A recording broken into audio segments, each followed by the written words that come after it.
Things you should know about this episode. 1. Stuttering affects 1% of the world's population. That's more than 70 million people. 2. There are only a few things we know for sure about stuttering and other speech disfluencies. 3. You're going to hear my interview with an 8-year-old who made me cry and who I am committed to voting for in 2048. 4. Just because you have a stutter doesn't mean you can't be a wildly successful stand-up comic. 5. You're going to hear some audio from when I had a speech disfluency that paralyzed me in my radio job. 6. You should, in speech and many other things, avoid avoidance. 7. There are more proud stutterers out there than you may think.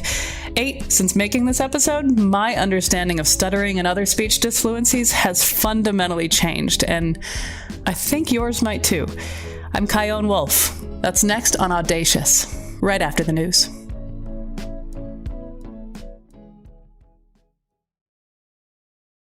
You're listening to WNPR this morning and You're listening to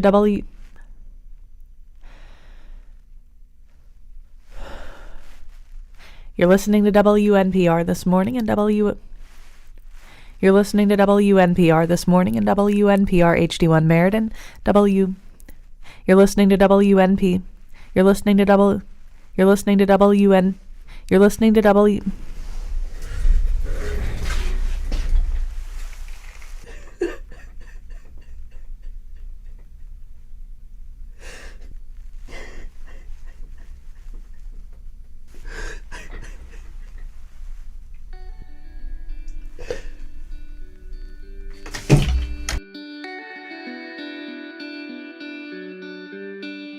This is Audacious. I'm Kyone Wolf, and that was me in 2013. At the time, I was an announcer at Connecticut Public Radio, telling you the time, the weather, and at the top of every hour, a string of our station's call letters.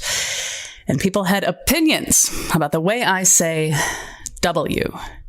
I'm at a farmer's market. Someone says they love the way I say that letter. No, I'm told I need to avoid avoidance. They say they love the way I say W. I'm at a restaurant. Someone says they love the way I say W. One guy even asked if I would send him a recording of me saying W over and over again.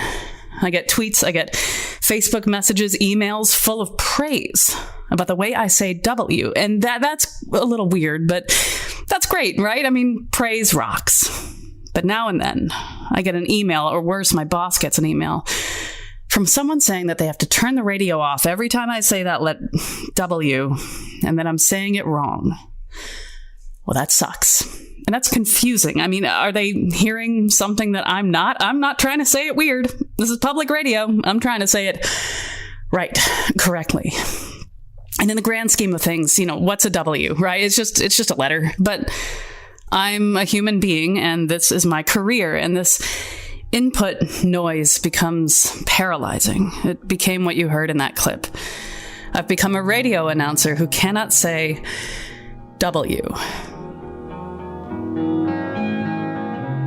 That's how I ended up working with Aaron O'Brien Wilson at UConn Speech and Hearing Clinic in 2013. I recorded those sessions, and I'm going to play a little for you. And I have to admit that this is a little terrifying for me to talk about it and to open myself up to hearing more opinions about the way I say W. So first, you'll hear me in my studio at WNPR after having seen Aaron for a couple weeks, and then you'll hear us together in our office. I'm really frustrated because I got a tweet from someone that said, I was just talking with a friend about the odd way Kyone Wolf, whom we both love, says the letter W. And I wrote her back and I said, "Yep, conflicting feedback about that letter has driven me to speech therapy." I think she thought I was joking. And here I am at work in the recording booth, crying and talking on a microphone. And I'm disappointed because I was doing really well. Something little like this just really sets me back. Even if it's just today, I have no idea. And now I'm pissed that I'm crying in a studio talking about it. And I have to just try to forget that people still think about this and people still feel like they want to tell me about it. I just kind of feel trapped. I feel kind of like I'm going crazy.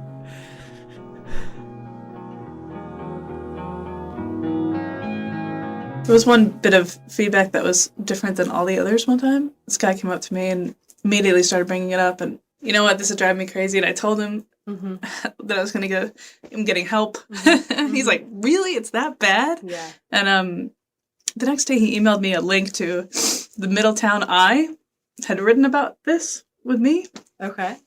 And he said that the way that Chion Wolf says this letter, a lot of people think she's saying it wrong. But the thing is that so many people say it wrong, they think she's saying it wrong when really they are. And I'd never heard that before. Yeah. But it just goes to show you it was like a double-edged sword because that was really validating. Yeah. At the same time, they've written an article about it in the Middletown Eye with my name. And I think maybe the way we can reframe it is it's not about is it wrong or is it right? Because we could go talk to some phonetics people and say, okay, how do you pronounce W? But it doesn't matter. The fact is, like, this is how Chion Wolf says it. And you need to be comfortable with how you say it, and you just need to say there's no right and there's no wrong way, because as we heard from your other colleagues, everybody says it differently. And telling yourself, is it wrong? Is it right? Maybe that's not the direction that you should be going. Maybe the direction to be going is, am I good with that? Am I happy with that? Is it different? Yeah, hey, that makes people listen to me. And whether you like it or not, who cares? I mean, we all have an opinion about what we like and what we don't like. But it's important if you like it or not. It's tough because you're talking about your identity. It's like your work identity. So I'm sort of figuring out what you want that to be. Mm. We are different scales of sensitive people. And so there's a point where you have to turn things off. Say, you know what? I'm going to do what I'm here to do, and I'm going to turn all that other stuff off. Yeah, I'm listening to it, but I'm just going to let it go. Yeah, let it pass through instead of sort of get stuck. Yeah, it's sort of that Thich Nhat Hanh, like Buddhist thought of sitting in the river, right? Right. Just letting it go. And you're watching yourself, but you're letting it all go. I gotta say, when I first started this therapy, I did not think it would go to Thich Nhat Hanh. I just didn't think it would go there.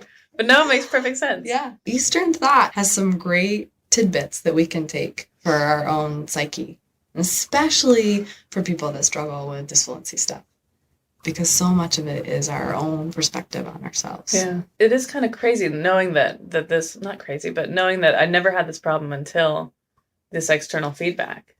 And then how I translate it in my head is what is so agonizing. And that's the weird thing, is that, like, no one's doing this to me. It's how I'm processing it and what I'm doing with it. And part of me is like, well, if I'm doing it to myself, that's both really frustrating and sad, but at the same time, it's really great, because if I'm doing it to myself, then I can change what I'm doing to myself. Exactly. That's a great place to start.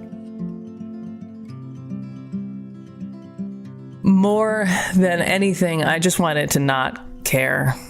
I wanted to turn it off. I wanted to say thank you for those compliments. They make me feel really good. And meh to the people who hated the way I said W. Meh.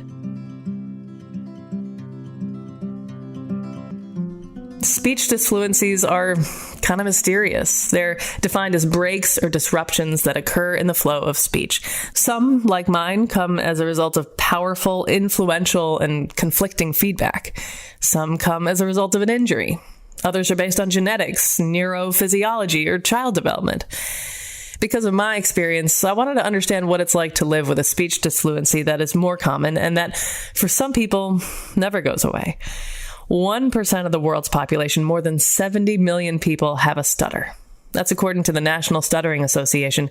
It's the most common speech disfluency. About 5% of children go through a period of stuttering. I met up with Alida Engel, a speech and language pathologist in New Haven, Connecticut. She's been doing this work for over 50 years.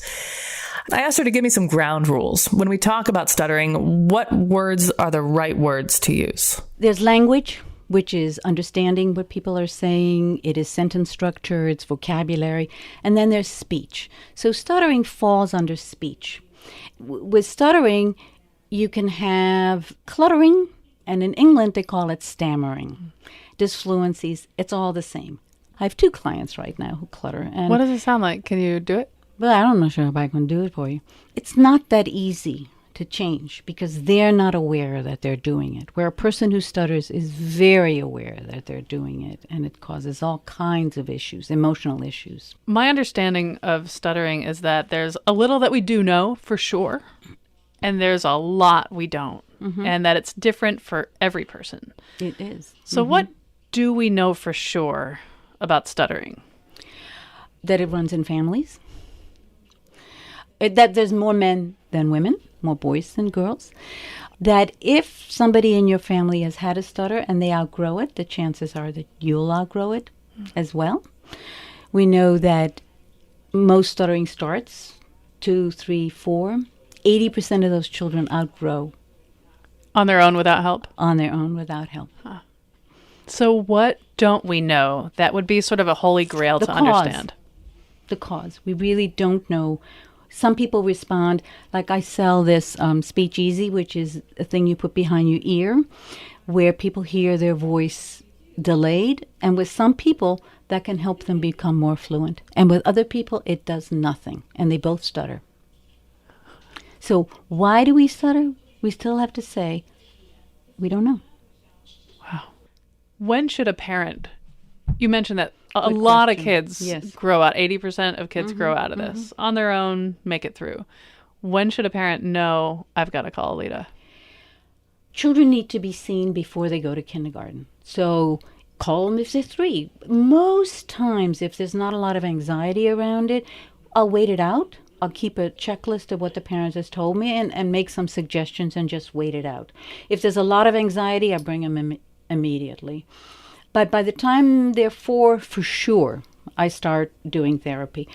And since we still can't predict who's going to be a stutterer and who isn't, and that's another thing we don't know, why not come, learn a fun way? Most of it is done by the parent. So it can continue to be done throughout the child's day. Right. And I start seeing parents less often because they know how to do it. And they come in every 2 weeks and every 4 weeks. But it's once a week for half an hour is what I do. And that seems to work. You were mentioning a technique that you like to use. Tell me about that. The LitCom comes out of Australia. And basically you train the parent to provide reinforcers. So it would be good talking. Oh, I like the way you said that. No bumps. And what you're doing is you're encouraging and supporting greater fluency. And what a lot of parents do is say, oops, fix that. Oh, talk slower. So they're picking on the stuttering. When a child is feeling like what they're saying is wrong, they're going to inhibit themselves and talk less. So it's really, some parents might be listening to me now and start wanting to use these techniques, and it's very dangerous because the concept is encourage the fluency and once in a while catch the disfluency. But I can't just teach it over the radio, saying it one time. There really is, and it doesn't take that long. It's not so complicated, but there are a lot of subtleties, and you need to learn how to provide these contingencies. Or else you could do some damage. You can. How do people know when they're done with you? It's really very individual. If somebody feels good about the way they're talking and they're fine with their stutter and they've learned that they're a stutterer and they feel good about themselves as a person who stutters, you help them accept who they are and make them feel better about stuttering and help them talk about it as, it's no big deal. You're different, I'm different, so I have a right to stutter. And when they feel that, at some point I might have to say, like, what do you think? You still need me? But usually they get the idea. We agree. You really got it. Maybe you don't need me anymore.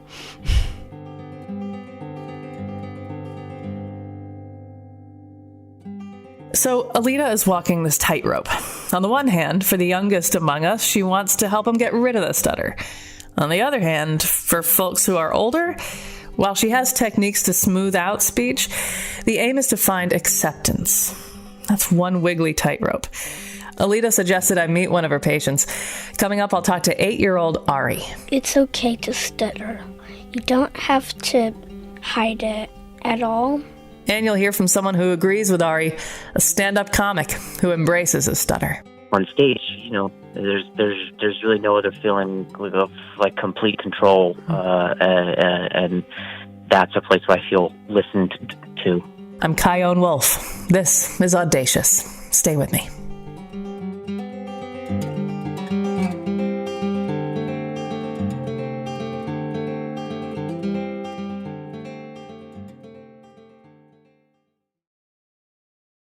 This is Audacious. I'm Chion Wolf.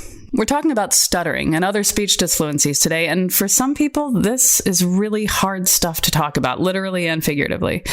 In the last segment, you met speech pathologist Alida Engel. She connected me with one of her clients, 8-year-old Ari Cobb, who's been giving his stuttering a lot of thought. I started out by asking if he has any words he loves saying. No, he says. And what words he hates saying. Words that make people feel bad. When you get in the car, it's time to see Alida. How do you feel? Between good and great. How do you feel when you leave every week? I feel like I've learned a lot, and my stuttering just goes away more every time. Whoa, that's powerful. What would you say to another kid who stuttered? I would say it's okay because a lot of people stutter too. And I know a lot of people who stutter, even myself. How do your friends react to your stutter? They don't react at all. They just act like it's not there. Is that what you want? Yes and no. Yes is because sometimes I just don't want them to know, because sometimes I feel like they'll make fun of me, but I know they won't. But I just have that feeling.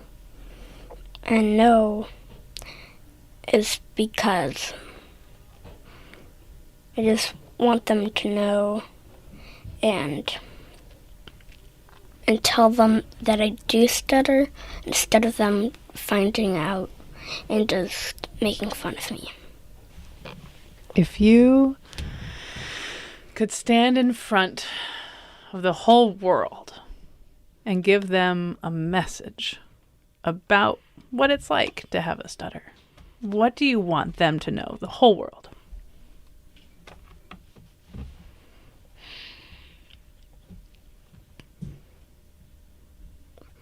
That it's okay to stutter. You don't have to hide it at all. Even if somebody laughs at you, you should still be kind to them and don't react to it. And feel like it's nothing, and just be glad that you're still learning.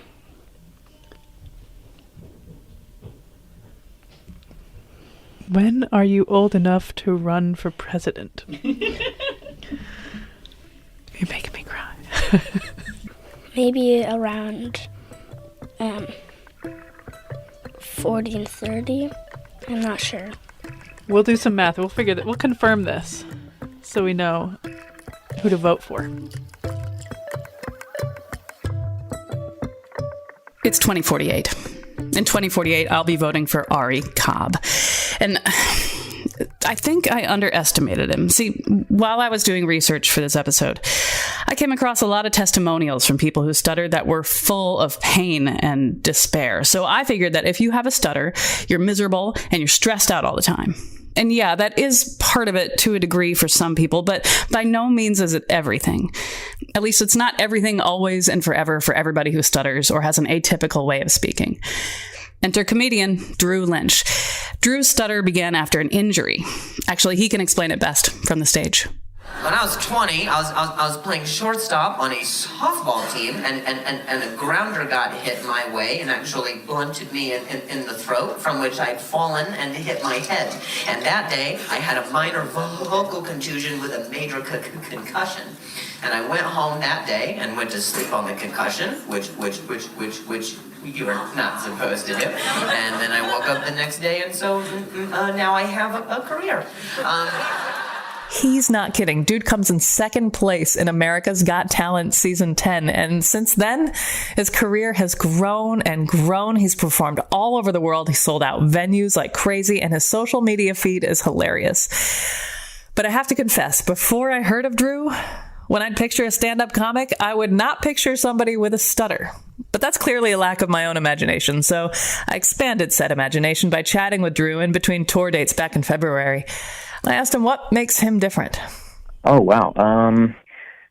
Some people have expressed to me how, how it was an act of bravery or what courage or guts it takes to maybe go on stage, but I just didn't really see it that way. I kind of needed it because I think it's easy out in the world, and for many social interactions, it's easy to get stepped on or maybe dismissed. So on stage, there's really no other feeling of like complete control, and that's a place where I feel listened to. Some people refer to you as the stuttering comedian Drew Lynch. Do you ever wish you could just be referred to as comedian Drew Lynch, or better yet, Drew Lynch? I mean, is 100%. Is that label driving you crazy, or is it something else?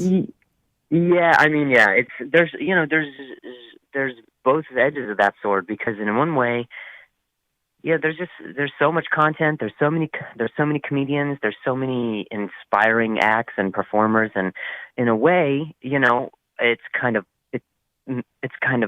branded me, but in another way, I kind of just turn a blind eye to the fact that it does kind of put like a label on it, and I certainly don't want anyone to think that I am limiting myself or that I'm limited in what I'm in my capabilities because of the way that I speak. So in one way, it might be a way that you remember me, but in another way, it might be a way that you limit me. So, always fighting against stereotypes, but I think the underdog nature of that is something that really kind of compels me as well. So.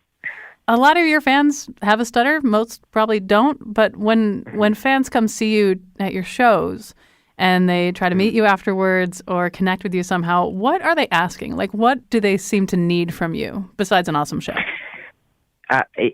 Wow. I am completely, or was completely unaware of what it was that people needed from me. And sometimes I feel like I lose sight of why I was doing that. Like, I know I started to do this in the first place because I just needed it. And then it became a thing where other people needed it from me. There's people who say like, hey, my son has a stutter and he's not old enough to be at the show, but I had to meet you because you're like his hero. Or some people, I mean, it's just as appreciated if someone just goes, hey man, like a stutter or not, you're just one of my favorites to watch. That to me is a huge compliment as well, because it means that they just see me for me and not me for a gimmick or a label. Like I feel so emotional right now, because I am always so, I just take for granted sometimes what it is that it means to some people, and maybe that's because maybe that's a reflection on what I value as my own self-worth, because I sometimes just don't, I don't really see myself as whatever it is that they might need, but that's a true testament to having to keep doing it, because you never know what difference you're making for someone, and at what time they'll find you and need you. That was comedian Drew Lynch. When we come back, you'll hear more audio from my speech therapy sessions that terrify me to have you hear.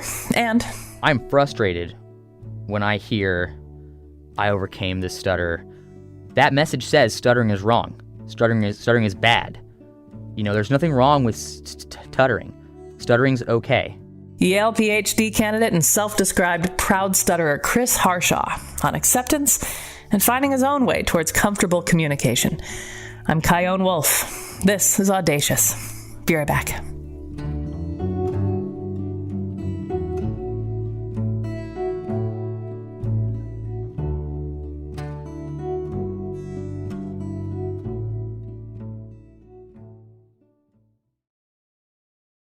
This is Audacious. I'm Kyone Wolf.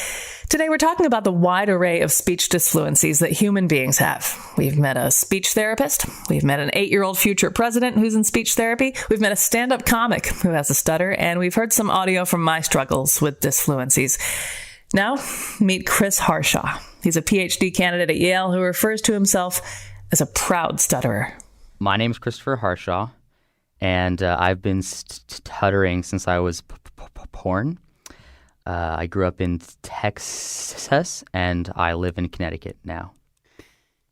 So when you're experiencing times where you're stuttering, talk me through the mechanisms behind that. So if I'm at a party and I'm meeting someone, they don't know that I stutter. There's no reason they should know this. And so what's the first thing you do is you say your name, and almost everyone who stutters gets stuck on their name. So they'll say, "Hi, my name is this," and I'm thinking in my head, like, just don't stutter on your name. Don't stutter on your name. Like, "Oh, my name's Chris. It's good to meet you."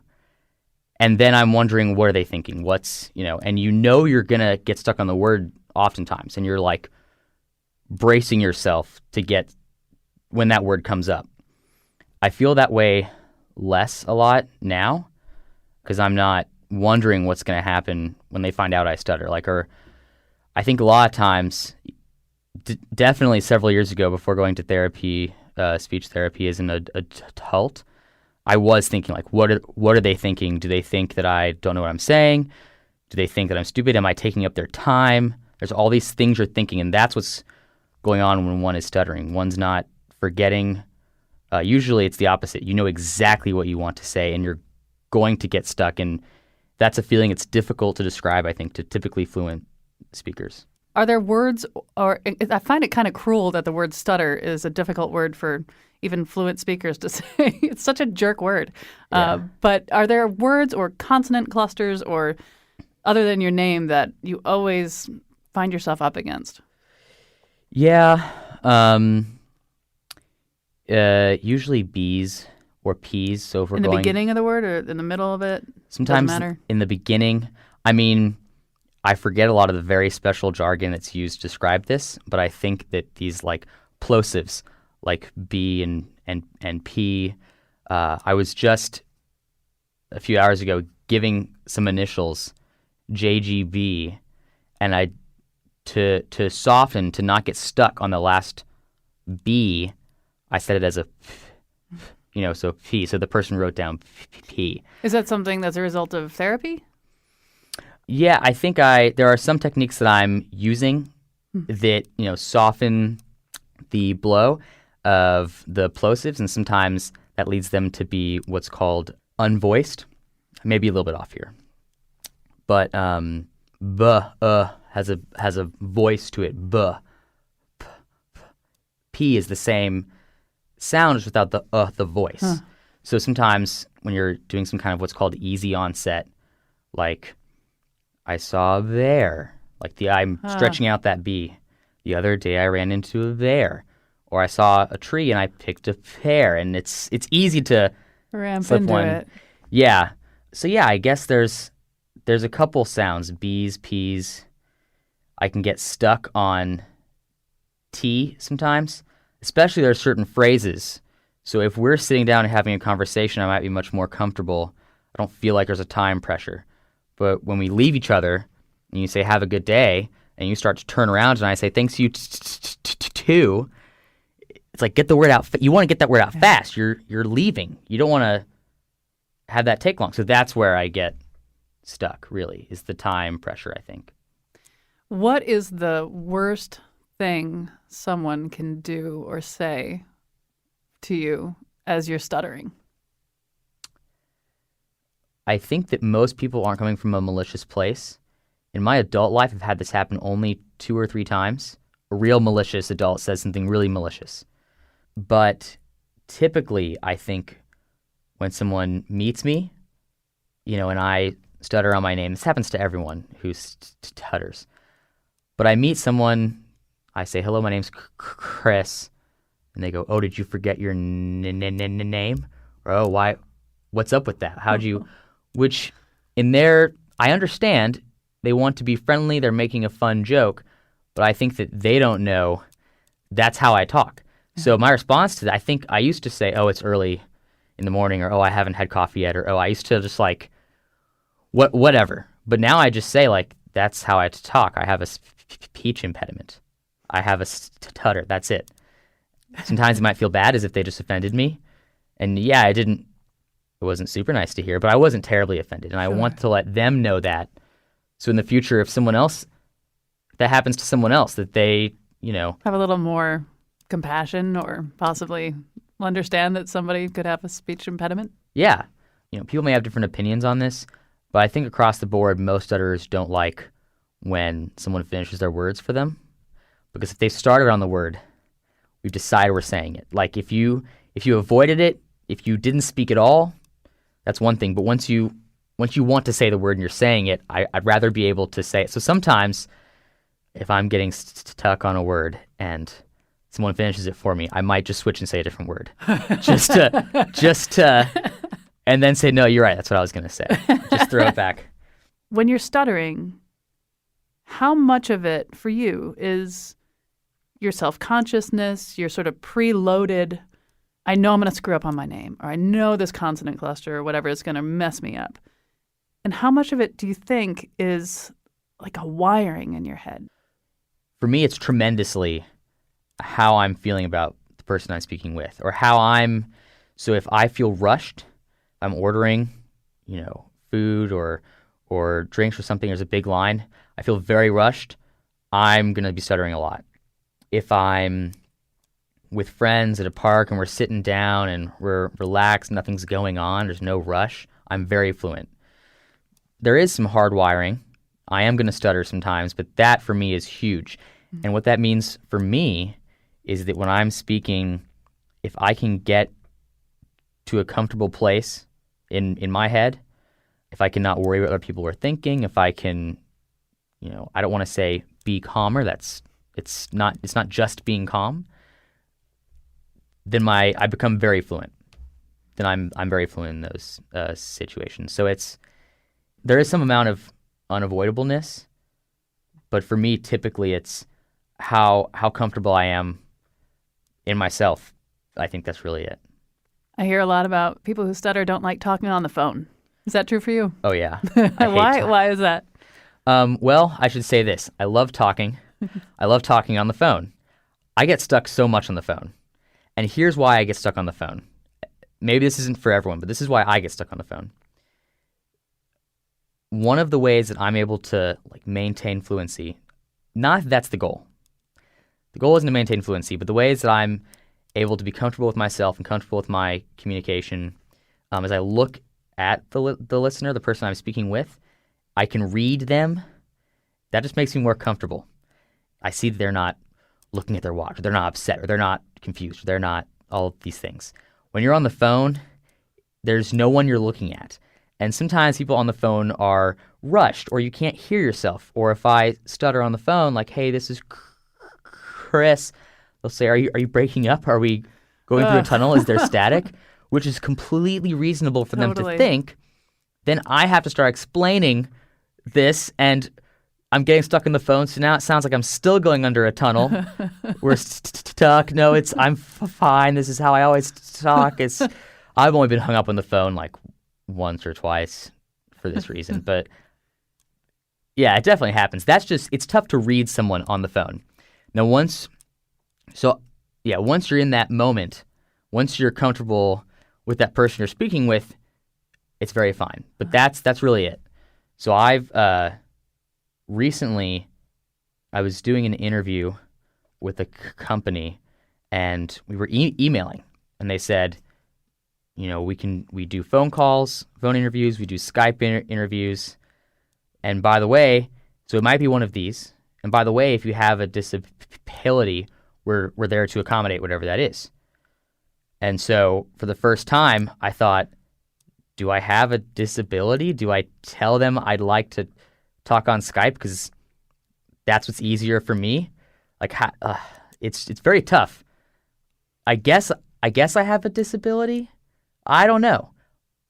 I don't know what that means, but I did ask for the Skype interview, and it was great. They were so kind, and they said that's not a problem, and it was so much easier for me, and I'm glad that they offered that, and I'm glad that I accepted that, because who knows, I could have been stuck for a lot longer of the time. When Chris and I recorded this interview earlier this year, Joe Biden had been in the news talking about his stutter. Here's a clip from a CNN town hall with Anderson Cooper in February. I would practice and practice and practice because I was determined to overcome it. I was led to believe I could, and I basically did. There was a lot more about stuttering in the news back then. Then Press Secretary Sarah Huckabee Sanders tweeted mocking Biden's stutter after a debate, and then she apologized. Captain Sully Sullenberger, the pilot who landed his plane in the Hudson, wrote an op-ed in the New York Times about overcoming his stutter. And at the time, Chris sent me an email saying that he was infuriated and upset with those people mocking stuttering, but he was more frustrated with Biden's language around stuttering, saying things like he overcame his stutter, as if it's something to be overcome. I asked Chris to tell me more. I'll preface once by saying that everything I'm about to say, I'm removing the politics of how I feel about I have strong feelings about all these people, and I'm putting them aside to say this. I'm going to try to only say that once. Sure. The second disclaimer is that, I don't know Joe Biden. This is how I feel. I've seen videos of Joe Biden speaking to different stuttering communities, and I've read some of the tweets that came out when that big back and forth happened, and so much of Joe Biden's language, and from the New York Times piece that you sent me, yeah. his language as well, has been focused on overcoming. I used to stutter, and I overcame it. I'm a big, strong man. I overcame it. I used to stutter when I was a kid, and there are so many kids that stutter now. And think about the kids when you're making fun, or how is it going to affect these kids? These kids can overcome it, and they will. I don't know. I personally know so many adults, now that I've interfaced and interacted with the stuttering community. I know so many adults who stutter. Stuttering is not a thing that just kids do. Stuttering isn't a thing to overcome. You can't. The science shows you can't get rid of your stutter past early adolescence.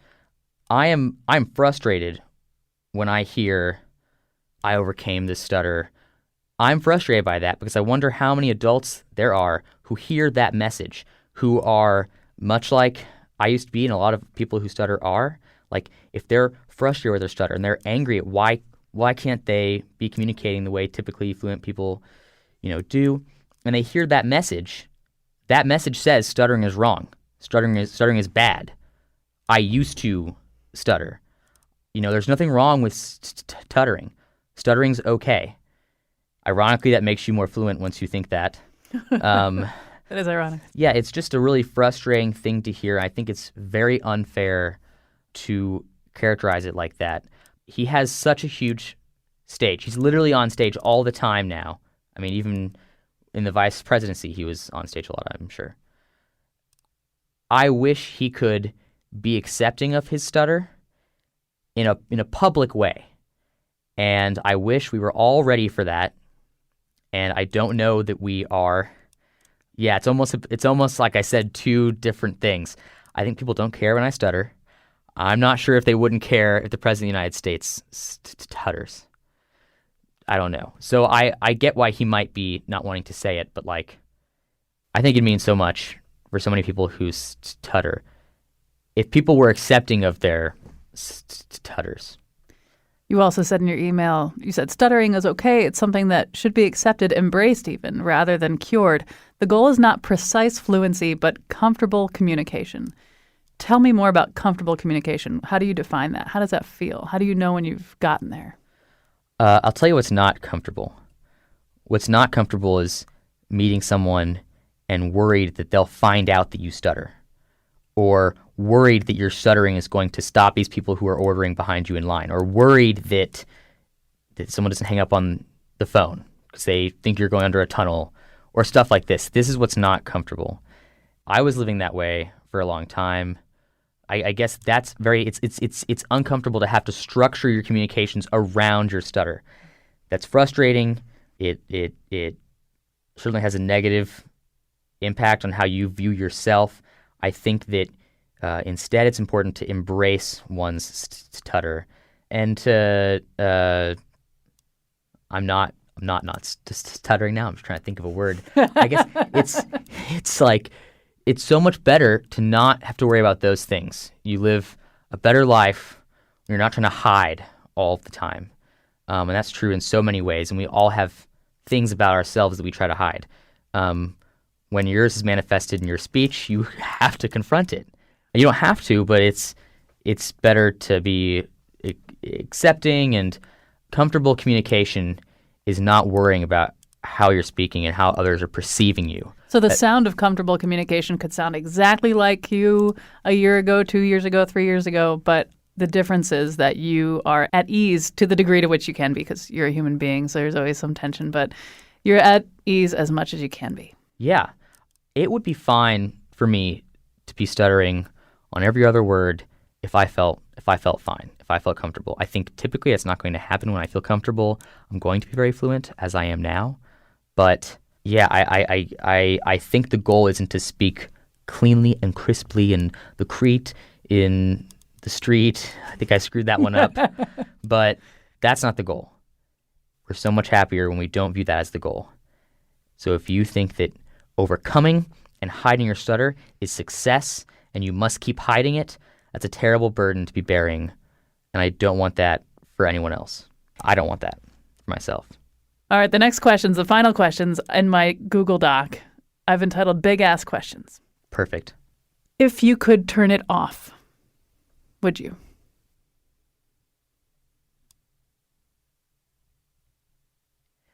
This is tricky because if a young child came up to me and they were 3 or 4, maybe the parents of a young child came up to me, they're 3 or 4, and they're stuttering, I would say, go to speech therapy. Get rid of that. Like, you don't have to have that. Nip it in the bud. Yeah, nip it in the bud. You can, I don't know, it's just easier, and you can do it. Why not do it? It's the way I am now. It's made me who I am. Now I appreciate that, and now I embrace that. I have friends who stutter. We've met. You know, we talk. I think most of us think that we wouldn't give it up. I think people who have accepted their stutter wouldn't give it up. 3 years ago, I would have been like, turn it off. I'll hit the button 1,000 times. I hate this. I'd do anything to get rid of this. But now that I'm in an accepting place, no. Why turn it off? I feel comfortable in so many more places now. I don't need to turn it off. If you could go back to yourself at your most agonized point and send a message, what would it be?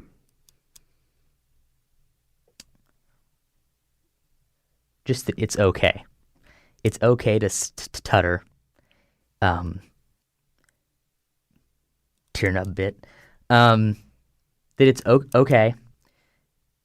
People don't perceive you as you're not taking up anyone's time.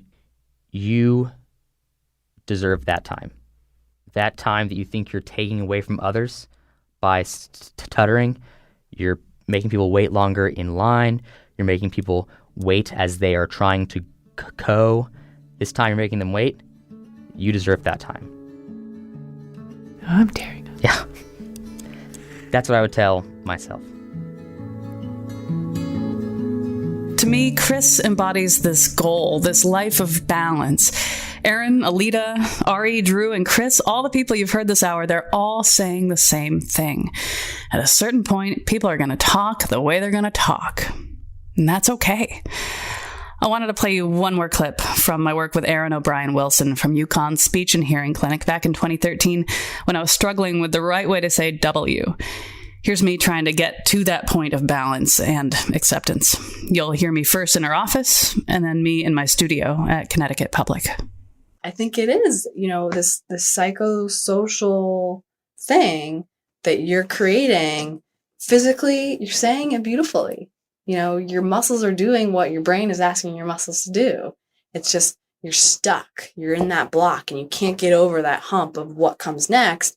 And you're constantly reframing and saying, that's not good enough. That's not good enough. I got to go back. Oh, I got to do it again. I got to do it again. That act of doing that, you got to stop doing that to yourself. And I don't think you should get yourself in this box of this is how I say it, or this is how listeners want me to say it. This isn't what your job is about. This shouldn't rule you like it does. Your job is about being a good producer and having good stories to tell. But it's not about struggling on the taglines because they're not good enough for you. Because I think they're good enough for the listeners. And if they don't like it, that's their problem. I think that's the ultimate struggle, is that I want to say that I want to be able to just say it correctly and fluently and articulately each time. I don't want to stick out, and I don't want to, one way or the other, right or wrong. But it's, for some reason, it's, if I could flip that switch, I would. So that's why we're doing all this. Yep.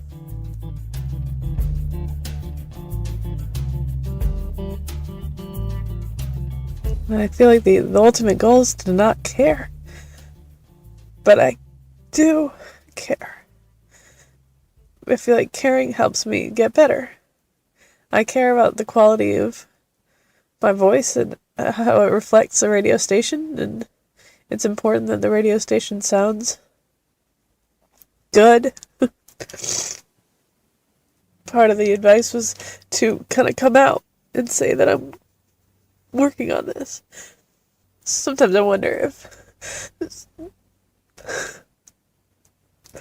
people were thinking I was overreacting. I could just picture some people rolling their eyes. I just did it to myself. I did do it to myself. But I'm trying to stop. It's a stupid letter. It's just a stupid letter.